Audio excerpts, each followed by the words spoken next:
खुशखबरी खुशखबरी खुशखबरी। 8वें वेतन आयोग में देरी पर भी बरसेगा पैसा। 8th पे कमीशन सैलरी हाइक।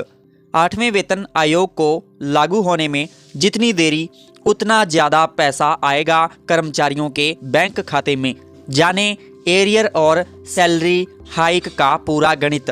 8th पे कमीशन सैलरी इंक्रीज। केंद्रीय कर्मचारी और पेंशन पाने वाले 8वें वेतन आयोग को लागू होने का इंतज़ार बेसब्री से कर रहे हैं। कर्मचारियों को 8वें वेतन आयोग को लागू होने में देरी पर परेशान होने की ज़रूरत नहीं है, क्योंकि इसे लागू करने में जितनी अधिक देरी होगी उतना ही अधिक पैसा आपके बैंक खाते में आएगा। आइए जानते हैं कैसे।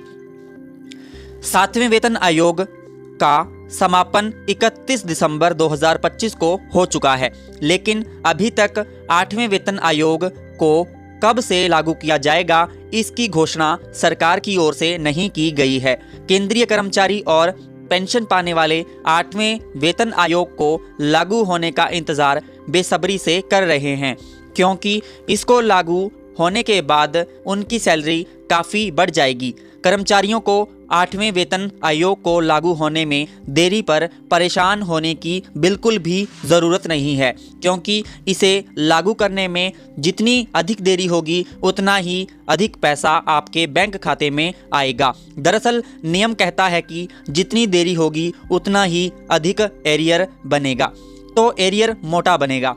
आमतौर पर हर 10 साल में नया वेतन आयोग लागू होता है। 7वां पे कमीशन को लागू करने की मंजूरी सरकार ने जून 2016 में दिया था, लेकिन इसे 1 जनवरी 2016 से लागू माना गया था।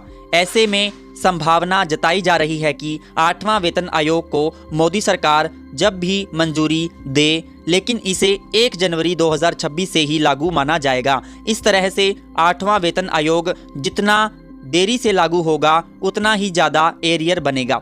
बढ़ी हुई सैलरी 1 जनवरी 2026 से दी जाएगी। मान लीजिए किसी केंद्रीय कर्मचारी के वेतन में 10,000 रुपये की बढ़ोतरी होनी है। यदि 8वां वेतन आयोग जनवरी 2026 से लागू माना जाता है, लेकिन इसका भुगतान मई 2027 से शुरू होता है, तो कर्मचारियों को पिछले 15 महीनों का एक मुश्त 1.5 लाख रुपए एरियर के रूप में मिलेगा। इसका मतलब है कि कर्मचारियों का पैसा कहीं नहीं जा रहा। ऐसा कह सकते हैं कि यह बस गुल्लक में जमा हो रहा है।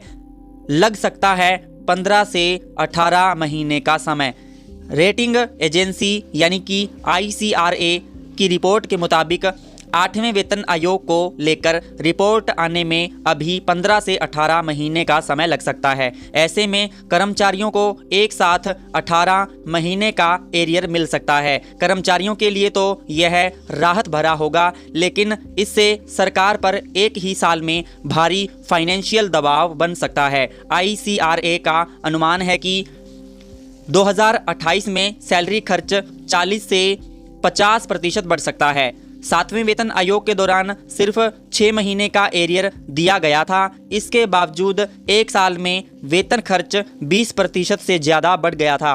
6वें वेतन आयोग में देरी के कारण 2.5 साल से ज़्यादा का एरियर देना पड़ा था, जिससे कई साल तक बजट पर दबाव बना रहा। इसी वजह से 8वें वेतन आयोग को सिर्फ वेतन बढ़ोतरी नहीं बल्कि अब एक बड़े वित्तीय जोखिम के रूप में देखा जा रहा है। सैलरी में कितनी होगी बढ़ोतरी? चलिए जानते हैं कि आपकी सैलरी में कितनी बढ़ोतरी होगी। 7वें पे कमीशन में हर कर्मचारी को एक पे लेवल मिला हुआ है। लेवल 1 से लेकर लेवल 18 तक अलग अलग बेसिक सैलरी तय है। लेवल 1 वाले कर्मचारियों की सैलरी सबसे कम और लेवल 18 वाले कर्मचारियों की सैलरी सबसे अधिक होती है। लेवल 1 के कर्मचारियों की बेसिक सैलरी 18,000 रुपये है। लेवल 3 में बेसिक सैलरी करीब 21,700 रुपये है। लेवल 6 में 35,400 रुपये और लेवल 10 में बेसिक सैलरी 56,100 रुपये है। आपको मालूम हो कि सैलरी में बढ़ोतरी फिटमेंट फैक्टर के आधार पर तय की जाती है। फिटमेंट फैक्टर एक मल्टीप्लायर नंबर है। इसमें कर्मचारी की मौजूदा बेसिक सैलरी से गुणा करके नई बेसिक सैलरी निकाली जाती है। फिटमेंट फैक्टर जितना ज़्यादा होगा उतनी ज़्यादा सैलरी बढ़ेगी। छठे वेतन आयोग के तहत 1.92 के फिटमेंट फैक्टर के कारण मूल वेतन में 1.92 गुना वृद्धि हुई थी। सातवें वेतन आयोग में फिटमेंट फैक्टर 2.57 था। आठवें वेतन आयोग में फिटमेंट फैक्टर 2.15 रहने की संभावना है। यदि ऐसा हुआ तो निचले स्तर से लेकर उच्च पदों तक के कर्मचारियों की टेक होम सैलरी में जबरदस्त उछाल आएगा। ऐसे में लेवल 1 के कर्मचारियों की जिनकी बेसिक सैलरी 18,000 रुपये है, उनकी नई बेसिक सैलरी लगभग 38,700 रुपये हो सकती है। लेवल 2 में शामिल कर्मचारियों की अभी बेसिक सैलरी 29,200 रुपये है। आठवें वेतन आयोग में यदि फिटमेंट फैक्टर 2.15 लागू होता है तो इनकी सैलरी करीब 62,780 रुपये हो जाएगी। लेवल 10 के कर्मचारियों की अभी बेसिक सैलरी 56,100 रुपये है। आठवें पे कमीशन में 2.15 फिटमेंट फैक्टर रहने पर इनकी बेसिक सैलरी 1,20,615 रुपये हो जाएगी। लेवल 18 के कर्मचारियों की अभी बेसिक सैलरी 2,50,000 रुपये है। 2.15 फिटमेंट फैक्टर रहने पर इनकी बेसिक सैलरी 5,37,500 रुपये हो जाएगी। साथियों, अगर आपको हमारी आज की वीडियो पसंद आई हो तो प्लीज़ हमारे YouTube चैनल को सब्सक्राइब करिए।